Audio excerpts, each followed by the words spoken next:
எதை பார்த்து ஆசைப்பட்டேன்?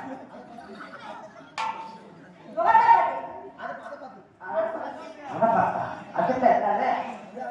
அது சரி ரைட் இருக்கேம்மா. கல்யாணம் முடிச்சு என்ன செய்வ?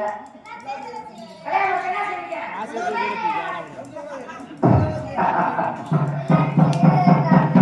ஐயோ நோக்கு பண்ணிடுறேன்.